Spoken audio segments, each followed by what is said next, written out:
नमस्कार दोस्तों, Indian travel online में आपका एक बार फिर से स्वागत है।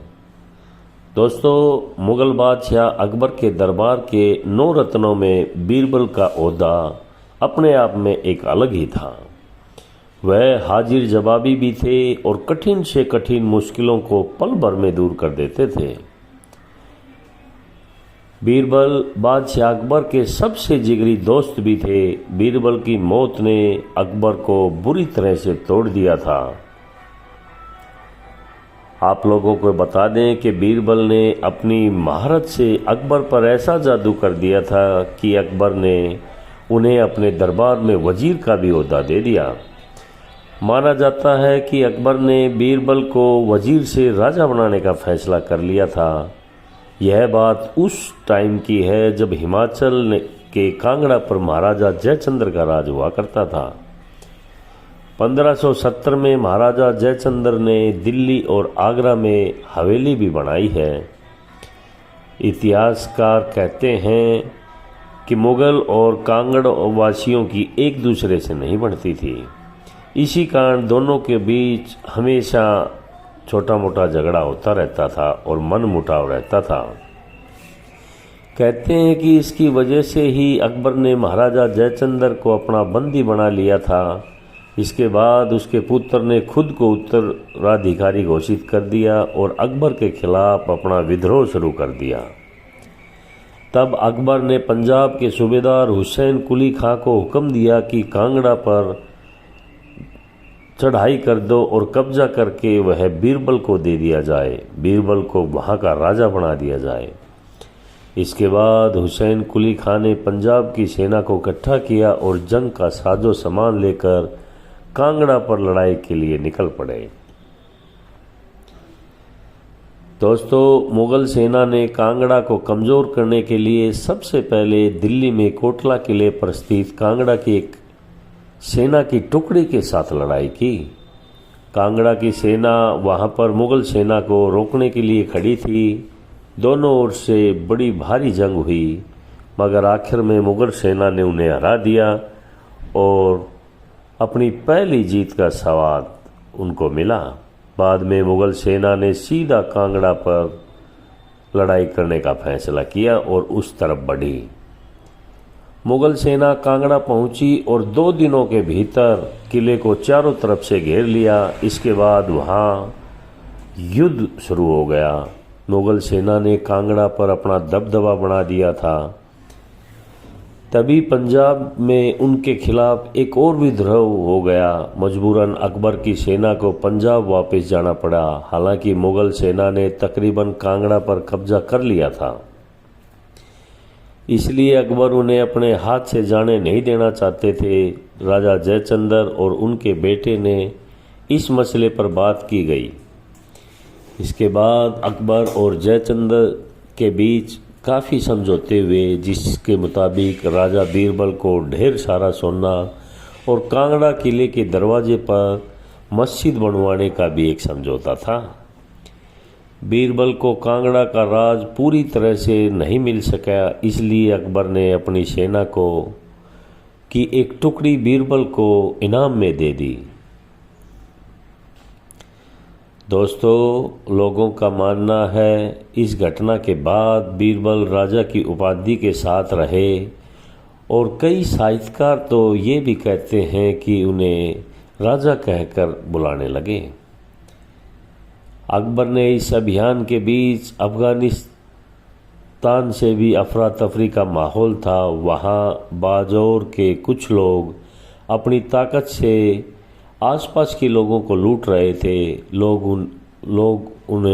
उनके द्वारा जबरन वसूली से बड़े ही परेशान थे। हालात सुधर नहीं रहे थे। लोग वहाँ से पलायन करने पर मजबूर हो गए थे। आबादियाँ वीरान हो रही थी। ऐसे में अकबर ने अपने खास सिपह सलाहकार जैन खान कोका को इस मुहिम के लिए बुलाया, जो मुगल सेना के जाबाज सेनापति थे। जैन खान युद्ध का साजो सामान लेकर अफगान के इस कठिन इलाके की ओर चल पड़े। रास्ता जंगल और पहाड़ियों से होकर गुजरता था, जिसके बारे में मुगल सैनिकों को इतनी जानकारी नहीं थी। नदियों, पहाड़ों और जंगलों को पार करते हुए मुगल सेना अफ़गान के उस इलाका में पहुंची जहां उनका मुकाबला अफ़गान के यूसुफ जई नामक कबीले के साथ होना था। ऐसा कहा जाता है कि जब अफ़गानियों ने युद्ध किया तो वह बड़ी बहादुरी के साथ लड़ते रहे। इसके लिए पहाड़ों पर चढ़ना दाएं हाथ का उनका काम था। वह लोग पेड़ों पर चढ़ने में भी बड़े ही माहिर थे। दोस्तों, मुगल सेना इस सब बातों से अनजान थी, फिर भी उन्होंने जंग शुरू कर दी। अफ़गानी सेना का सामना से मुकाबला नहीं कर पाई। वह गुरिल्ला युद्ध की तरह मुगल सेना से लड़ती रही, जिसका खामियाजा मुगल सेना को भुगतना पड़ा और उनका बहुत भारी नुकसान हुआ। मुगल सेना पहाड़ों की चढ़ाई करते हुए थक गई थी। उनका राशन भी ख़त्म हो गया था, जिससे आगे बढ़ने की बहुत बड़ी कठिनाई हो गई थी। अफ़गान सेना से लड़ना उनकी उम्मीद से कहीं ज़्यादा मुश्किल हो गया था। कहते हैं मुगल तकरीबन यह जंग हार गए थे। तभी जैन खान ने एक चाल चली। जैन खान ने अकबर को एक झूठी चिट्ठी लिखी। उस चिट्ठी में उसने उनसे कहा कि वह लगभग जंग जीत चुका है और अफ़गान को पूरी तरह से कब्जे में लेने के लिए उसे सेना की एक टुकड़ी की ज़रूरत है। इसके बाद उसके दूसरी टुकड़ी आने का इंतज़ार करना पड़ा। दोस्तों, बीरबल अकबर के बड़े चहेते हुआ करते थे। जब जैन खान का पैगाम आया तो अकबर ने इस बात पर गौर किया कि आखिर किस फौज को भेजा जाए जो जैन खान के साथ जीत का परचम लहराए। उस वक्त दरबार में अबुल फैजल और बीरबल ही थे। कहते हैं कि अबुल फैजल ने इस युद्ध में जाने की इच्छा जताई तो अकबर ने मना कर दिया।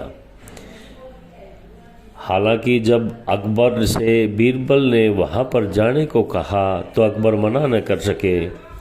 इसके बाद बीरबल को सिपह सलाहकार नियुक्त किया गया और 8000 फौज के साथ अफ़गान रवाना कर दिया गया। बीरबल अक्लमंद व्यक्ति तो थे, मगर उन्हें युद्ध नीतियों के बारे में महारत हासिल नहीं थी।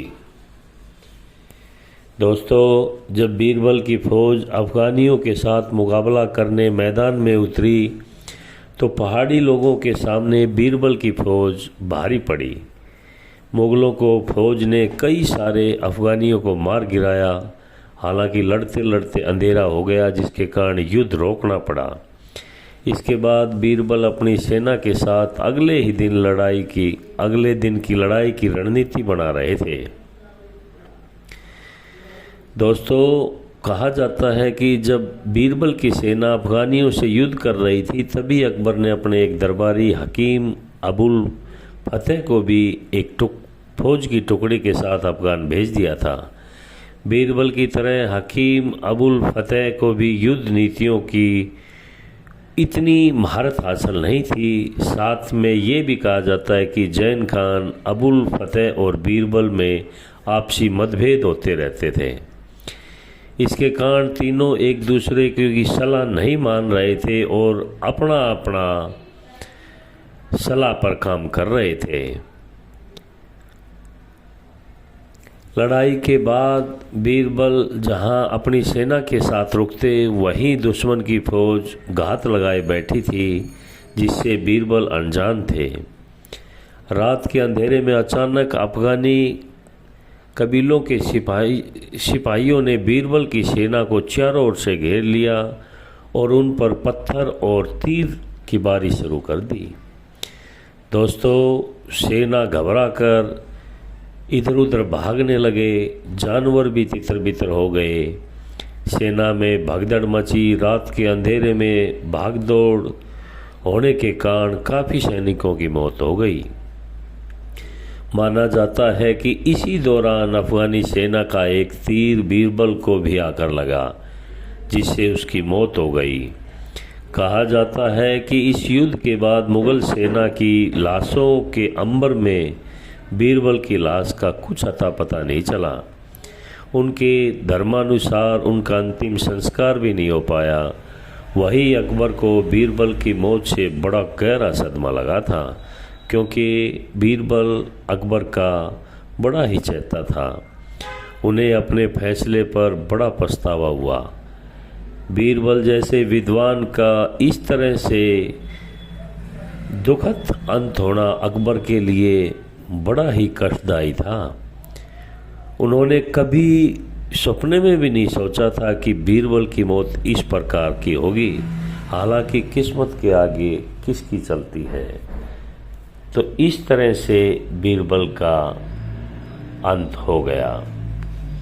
दोस्तों, आप लोगों को ये इन्फॉर्मेशन अच्छा लगता है तो शेयर और लाइक ज़रूर करें। नमस्कार।